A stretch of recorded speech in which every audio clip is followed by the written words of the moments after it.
Broadcasting from the Cass Corridor in Detroit, it's the Metro on WDET. I'm Robin Vincent. And I'm Tia Graham. Today on the program, what was once a small town gathering is now a community institution. But the Michigan Shakespeare Festival is facing its toughest act yet. Plus, a pipeline, a tunnel, and decades of debate. Michigan's Line 5 controversy runs deep. And with prices climbing, EVs stalled, and trade troubles growing, one auto guru says it's crunch time for Detroit. Also, art and nature are converging in the city, where Sidewalk Detroit is sparking an eco-revolution through creativity. But first, music is Detroit's lifeblood. Yet artists and performers have long moved elsewhere for better opportunities in larger cities with stronger cultural infrastructure. So how do we keep them here? It's a crucial question at the heart of the city's future. It's so crucial, the city created a new position to address it. The Detroit Office of Arts, Culture, and Entrepreneurship appointed its first composer laureate in December. His name is Patrick Prouty, and his job is to advocate for and represent Detroit's musical heritage. He's also working to inspire a new generation of musicians to live and create in the city. Prouty is a bassist and composer from Detroit. He studied jazz composition at Wayne State University, and today he tours as a sideman for bands and leads his own jazz ensemble group, the Detroit Office of Civic Defense. Producer Kerry Jr. II spoke to Prouty about how he plans to keep Detroit musicians in Detroit. Okay, so I want to hear a little bit about your background, but first I want to know more about this role, composer laureate. First off, congratulations on that, for being the first ever. But what does that mean? What does the composer laureate do? I think people are more familiar with poet laureate and not as familiar with a composer laureate. Can you break that down for us? Right. Well, I belong to a group of three laureates. I'm the composer laureate, and then there's a historian laureate and a poet laureate.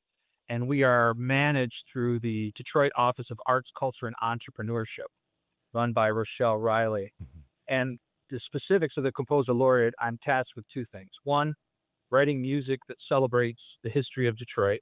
And the second is finding ways to outreach to young composers and musicians.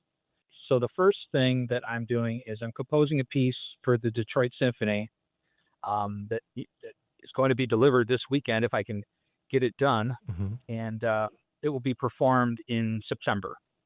And the working title for the piece is called 313, 6 Detroit Vignettes for Orchestra. Mm-hmm. That's the working title. I may change the title if I come up with something better, but that's what it is so far. So there's 6 little short stories that I've composed for the orchestra that represent either feelings I have about the city or buildings, relationships I've had, just things that inspire me musically that are based on the city's history. Do you feel any pressure with this project? Because, Detroit has such a storied musical history and everyone has their own opinion on what music defines the city of Detroit. Do you feel like you have some responsibility to make it a certain way? Well, frankly, it's terrifying. Okay.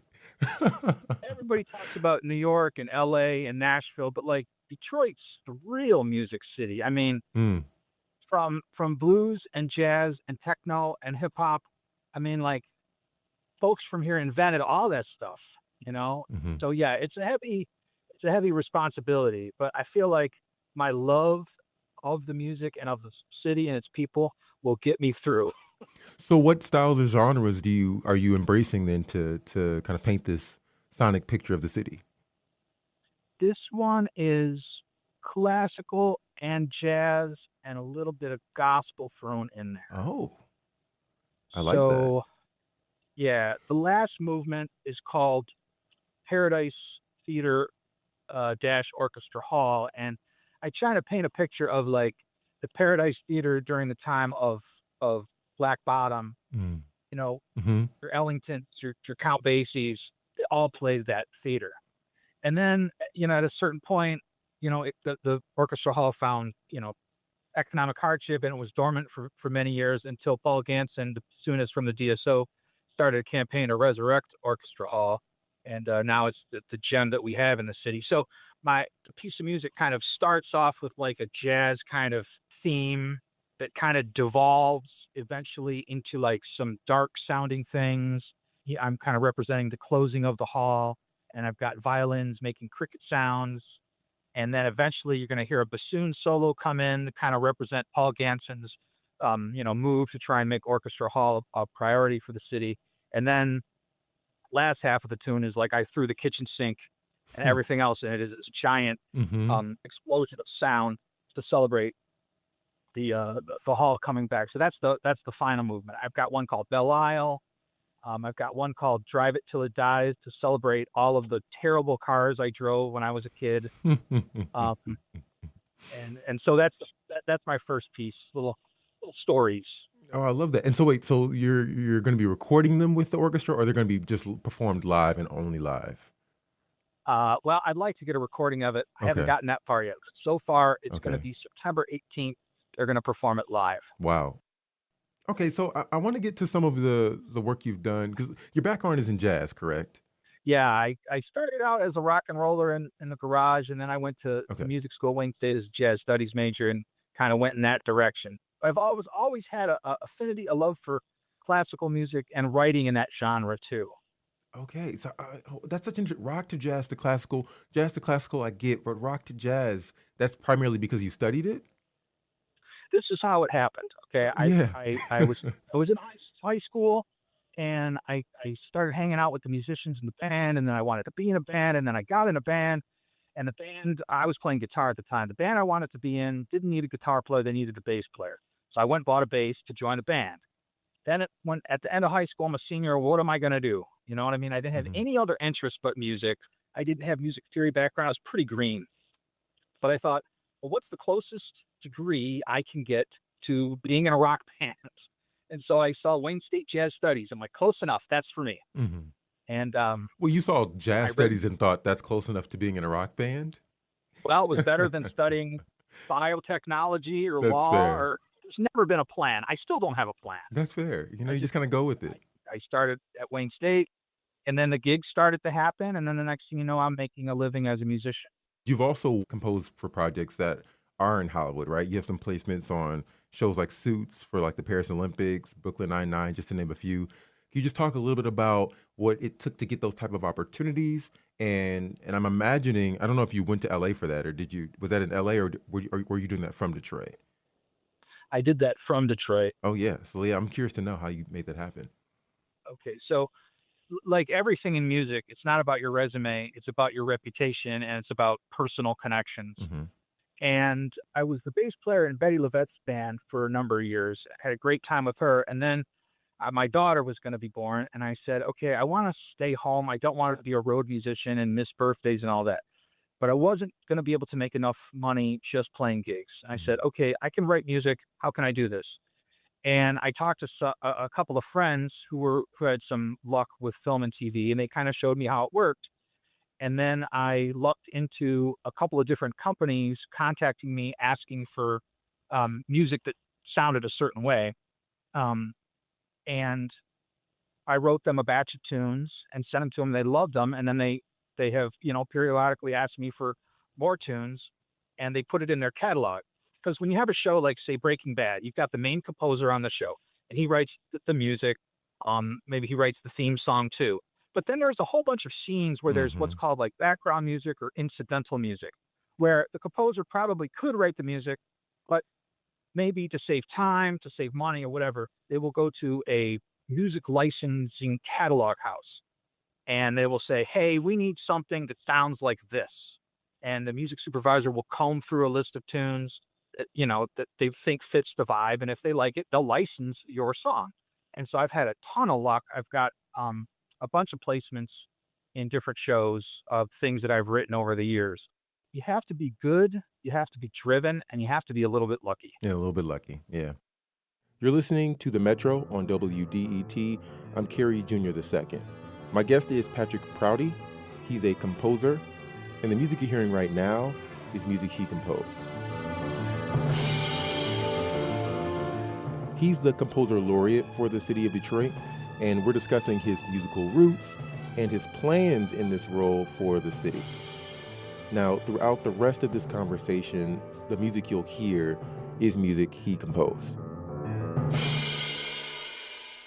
I do want to talk kind of about that creative vision that you as composers have, because for me, I feel like composing is one of the peak musical practices, creative practices, because what you all do is directly attributing the sounds, the instrumentation to specific narratives and emotions. And not that other artists don't do that in popular music and other genres, but with composers, that's literally your job, is to, without words, besides maybe dialogue in a film, you have to create what this emotion is supposed to mean. And it takes something that's maybe just talking to a whole nother place. In radio, when we don't have music, we can get some great storytelling done.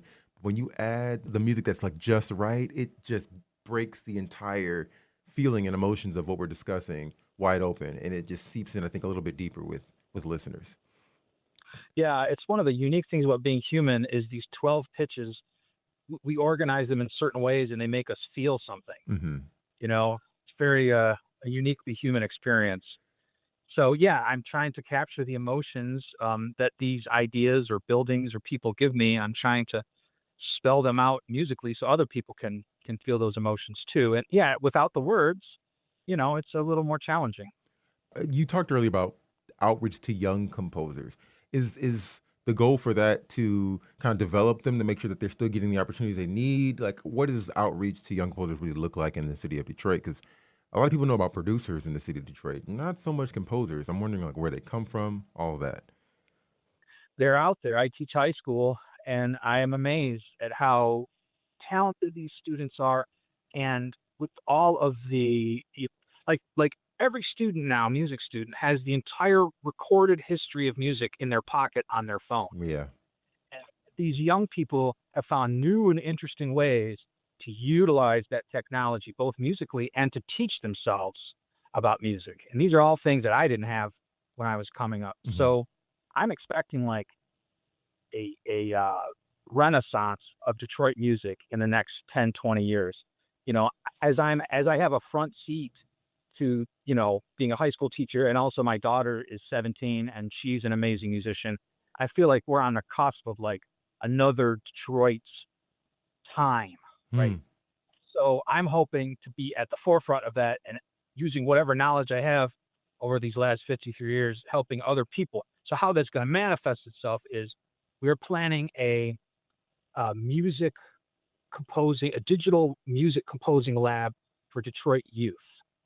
And so right now we're working on finding a building and we're working on funding and we're working on the coursework.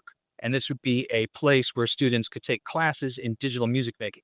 There's so many students out there that they get themselves a MacBook and they start making these amazing digital compositions, making beats and utilizing all kinds of plugins and sounds. But they're missing some of the elements to get them to the next level, like some music theory, maybe some music history, maybe pointing in the right direction. Have you checked this out? Have you checked this out? Oh, if you like that, you might want to pursue this. So I'll be running the lab, and we're going to try and make it a laboratory for, these young composers and musicians to like get whatever the next set of skills they need to get them to their next, goals that they have.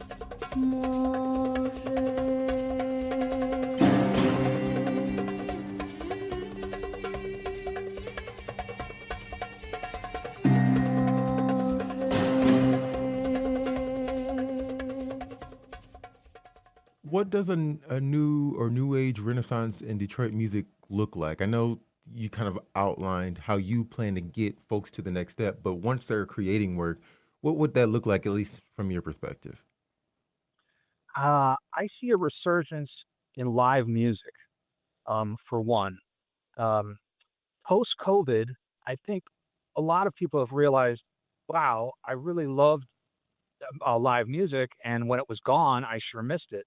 And like for me, I'm playing 4 or 5, 6 nights a week. And gigging in Detroit for me has never been better. There's just more opportunities to play. Mm-hmm. And I go to jam sessions and I see young people play, and I'm like, these kids are better and younger and smarter and more tolerant and more ambitious and more focused than a lot of my peers were at that same age, right? Yeah. So, and I'm just like, these I hear these kids and they're playing like 65-year-old men that have been playing jazz for years. They have all this breadth of musical knowledge. And so I just feel like we're on the cusp of something. Who knows? That sounds like music to my ears, pun intended, I guess.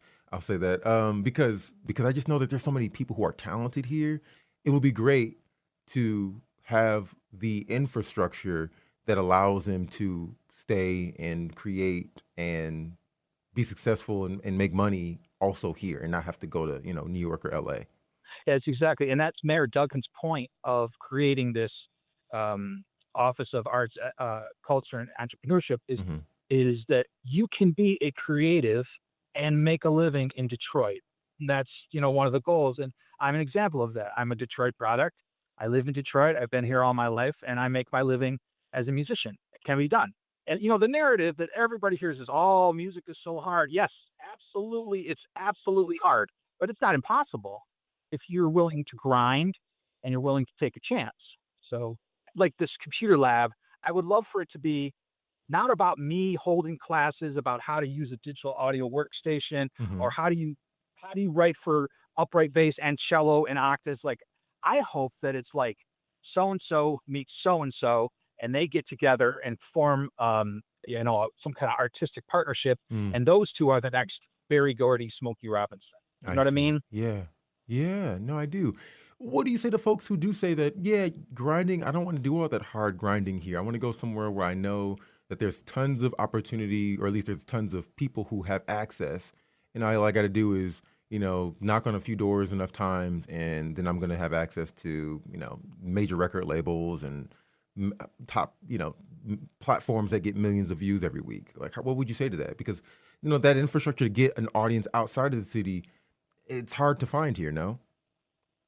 Yeah, Detroit has a couple of things going for it. That other so if you say, "Oh, okay, I want to go to LA." Hmm. Okay, that's great. Are there more opportunities in LA? Maybe. Hollywood is there. There's a bigger population there, et cetera, et cetera, et cetera. Thing that Detroit has that other places don't is really three things. One is we just have this like unending water faucet of talent, Hmm. right? The second thing is that Detroit, although it's getting more expensive, still the cost of living is lower than a Nashville or New York or Chicago or in LA, right? So your overhead's a little bit easier. As a musician, you can afford to buy a house here. So there's that. And then the third thing is the gigs that are here, they pay okay. Like for example, I'm playing the London Chop House tonight, Hmm. and it's a decent paycheck for a Friday night restaurant gig. That same gig in New York or Chicago or LA pays one third of what I'm making tonight because Mm. there's so many musicians competing for the same amount of work. So now don't tell anybody this because we don't want any more people moving here stealing my gigs. Okay. Okay, isn't that But like Detroit does. we will keep this between you and I Yes. Yes. Me and you and all of your and listeners. the listeners, right? Right. So yeah, Detroit is unique in that way. You can make a living as a musician here. You got to be tough and you got to be willing to do the work. It's not easy. You heard it first from Detroit's poet laureate Patrick Prouty, man. Resurgence of live entertainment in the city of Detroit. I love to hear it. Thank you so much for taking the time to speak with me. This was a great conversation. Thank And I wanted to keep it brief, but I know we probably could have gone on for a long time. you. Yeah, I appreciate your time. Thank you. That was producer Carrie Jr. II in conversation with Detroit's composer laureate Patrick Prouty. All the music you heard throughout this segment, barring the opening theme music, of course, was composed by Prouty.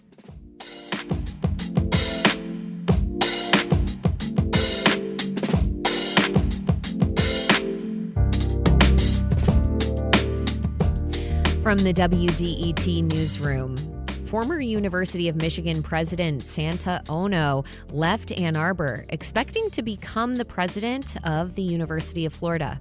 That's not going to happen.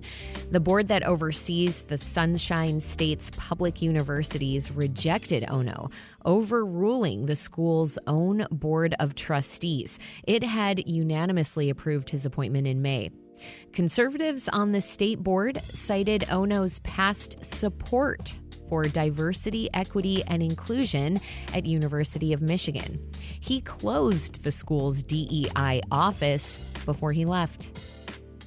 Coming up, with tariffs, price tags, and electric dreams derailed, John McElroy sees the auto industry nearing its tipping point. We'll learn more. Stay with us here on the Metro.